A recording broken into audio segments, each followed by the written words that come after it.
दुर्योधन की प्रायः सारी सेना युद्ध में मारी गई थी।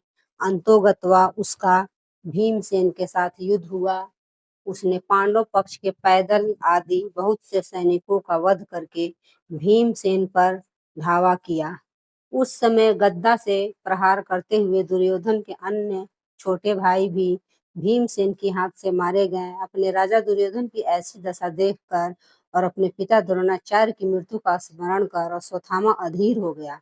छुपकर वह पांडवों को शिविर में पहुंचा और घोर कल रात्रि में कृपाचार्य तथा कृतवर्मा की सहायता से पांडवों के बचे हुए वीर महारथियों को मार डाला। केवल यही नहीं, उसने पांडवों के 5 पुत्रों के सिर भी अश्वत्थामा ने काट डाले। अश्वत्थामा के इस कुकर्म की सभी ने निंदा की, यहाँ तक कि दुर्योधन तक को भी यह अच्छा नहीं लगा।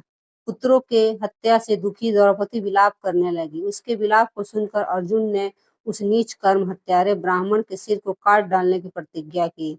अर्जुन की प्रतिज्ञा सुन अश्वत्थामा भाग निकला। श्री कृष्ण को सारथी बनाकर एवं अपना गांडीव धनुष लेकर अर्जुन ने उसका पीछा किया। अश्वत्थामा को कहीं भी सुरक्षा नहीं मिली तो भय के कारण उसने अर्जुन पर ब्रह्मास्त्र का प्रयोग किया। अश्वत्थामा ब्रह्मास्त्र को चलाना तो जानता था पर उसे लौटाना नहीं जानता था।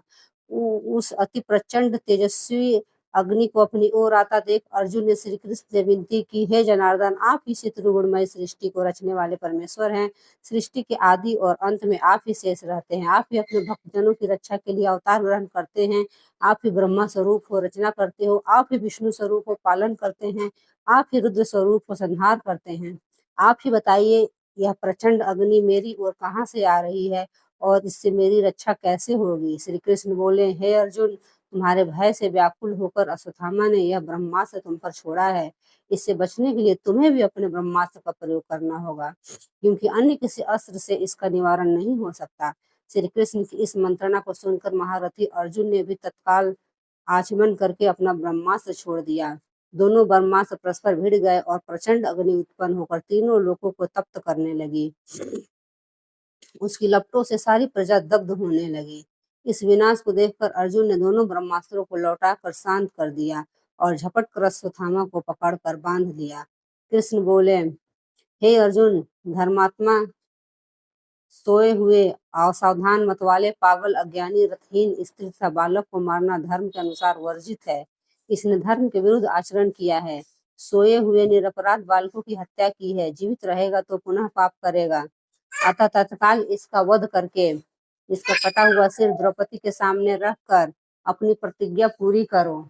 श्री कृष्ण के इन शब्दों को सुनने के बाद भी धीरवान अर्जुन को गुरुपुत्र पर दया ही आई और उन्होंने अश्वत्थामा को जीवित ही शिविर में ले जाकर द्रौपदी के सामने उपस्थित किया। पशु की तरह बंधे हुए गुरुपुत्र को देखकर ममतामयी द्रौपदी का कोमल हृदय पिघल गया। उसने गुरुपुत्र को नमस्कार किया और उसे बंधन मुक्त करने के लिए अर्जुन से कहा, इनके वध करने से मेरे मित्र पुत्र लौट कर तो नहीं आ सकते, अतः आप इन्हें मुक्त कर दीजिए। द्रौपदी के इन न्याय तथा धर्मयुक्त वचनों को सुनकर वहां के सभी उसकी प्रशंसा की, किंतु भीम का क्रोध शांत नहीं हुआ।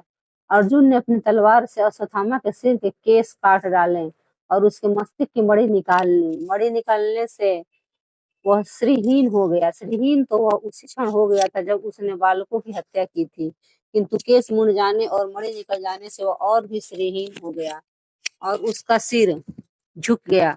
अर्जुन ने उसे उसी अपमानित अवस्था में शिविर के बाहर निकाल दिया। अश्वत्थामा को अपमानित कर शिविर से निकाल देने के पश्चात सारे पांडव अपने स्वजनों को जलदान करने के निमित्त धृतराष्ट्र तथा श्री कृष्णचंद्र के आगे करके अपने वंश की संपूर्ण स्त्रियों के साथ गंगा तट पर गए। उसी समय एक अपूर्व घटना हुई। उन्होंने देखा कि उनकी वधू उत्तरा ने व्याकुल स्वर में कहा, मुझे बचाओ, मेरी रक्षा करो। आप योगेश्वर हैं, देवताओं के भी देवता हैं, संसार की रक्षा करने वाले हैं। आप सर्वशक्तिमान हैं। यह देखिए, प्रज्वलित लोहे का बाण मेरे गर्भ को नष्ट न कर दे। हे प्रभु, आप ही मेरी रक्षा करने में समर्थ हैं।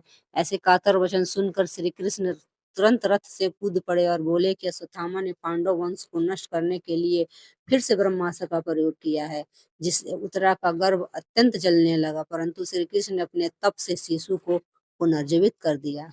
नमस्कार दोस्तों, अगर कहानी अच्छी लगी हो तो एक लाइक जरूर करें। धन्यवाद।